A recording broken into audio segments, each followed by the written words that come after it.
Welcome back. Okay, think of it this way. Every single linear equation is basically a secret code. It's a complete set of instructions for drawing one specific, unique line on a graph. Today, we are going to crack that code.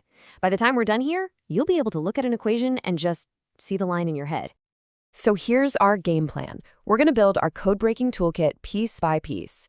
First, we'll get a handle on slope. Then we'll figure out intercepts, where the line crosses the axes. After that, we'll put it all together. We'll even check out a couple of oddball cases before you get to test your new skills. First up, let's talk about the most important part of the code, and that is the slope. This one number tells you so much about the line's steepness and its direction.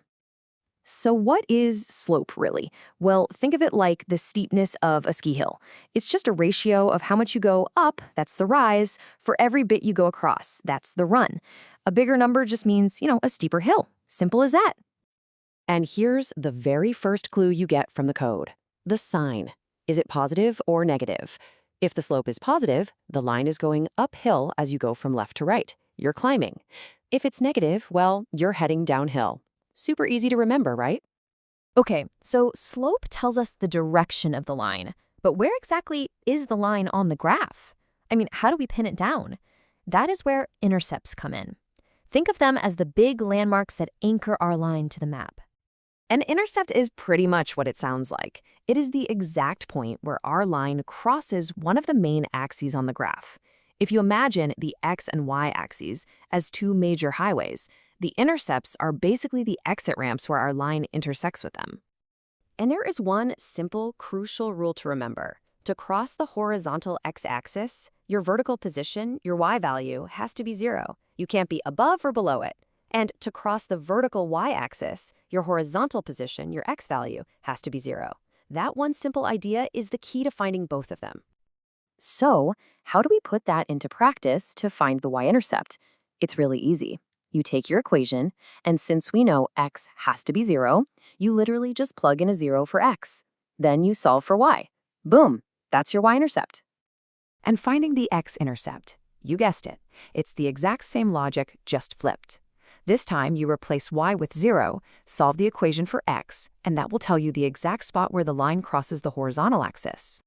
All right, theory time is over. We've got our tools, slope gives us the direction, and intercepts give us the location. Let's put this stuff to work and decode a couple of actual equations. Okay, let's start with this one. Y equals 2/3 x minus 5. Now, you're going to see this format all the time. It's called slope-intercept form. And, well, there's a good reason for that, as you're about to see. Let's decode this. The number right there with the x, that's your slope. In this case, 2/3. It's positive, so we know right away our line is going uphill. And that number just hanging out at the end, the minus 5, that is your y-intercept. It's that easy. For the x-intercept, we just use our rule, set y to 0, do a little math, and we find x is 7.5. And just like that, we have everything we need to draw this line perfectly. Okay, ready for another one? This one's in a different format. 3x plus 4y equals 12. Now, the code looks a little more scrambled here, but our tools are going to work just the same. So for an equation like this, I think it's way easier to find the intercepts first. Let's try it. To get the y-intercept, we set x to 0. That makes the 3x term just vanish. We're left with 4y equals 12, so y is 3. Got it? Now for the x-intercept, set y to 0. The 4y term goes away, and we have 3x equals 12, so x is 4. Done.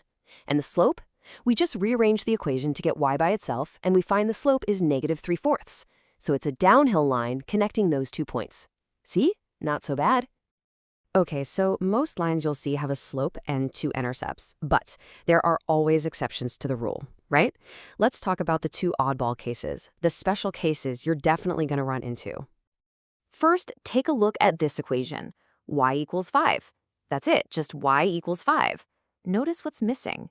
There's no x. That's a massive clue about what kind of line this is.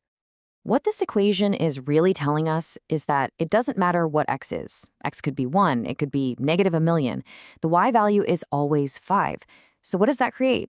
A perfectly flat horizontal line. Its slope is 0, there's no rise at all. And because it runs perfectly parallel to the x-axis, it's never going to cross it. So no x-intercept. And now for the other side of that coin. the other special case. The equation is x equals -3. This time, as you can probably guess, the y term is missing.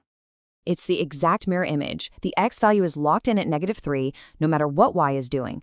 This gives you a perfectly vertical line, straight up and down. So what's its slope? We call it undefined. Why? Well, think rise over run. It's all rise and 0 run, and you can't divide by 0. And of course, since it's perfectly vertical, it will never cross the y-axis. Okay, you've seen the definitions, you've walked through the examples, you even know the weird special cases. Your code-breaking toolkit is now complete. So, it's your turn. Here is your first challenge, y equals 5x minus 10. Take a second, pause if you need to, and use our tools to find the slope, the y-intercept, and the x-intercept. All right, you ready? The slope is right there next to the x, it's 5. The y-intercept is that number at the end, which is -10. And if you set y to 0 and do a little bit of algebra, you'll find the x-intercept is 2. So, how did you do? Okay, one more for you. This one's more of a logic puzzle. If a line has no x-intercept, it never, ever crosses the horizontal x-axis, what kind of line does it have to be? Think back to our special cases. Exactly, it has to be a horizontal line. It just runs perfectly parallel to the x-axis, so their paths never cross. And that's really it. You now have the tools to decode any straight line you come across. And believe me, this isn't just a math trick. This is the language used to describe relationships everywhere, from business and finance to science and technology. So the real question is, now that you can read the code, what stories will you find hidden in the data all around you?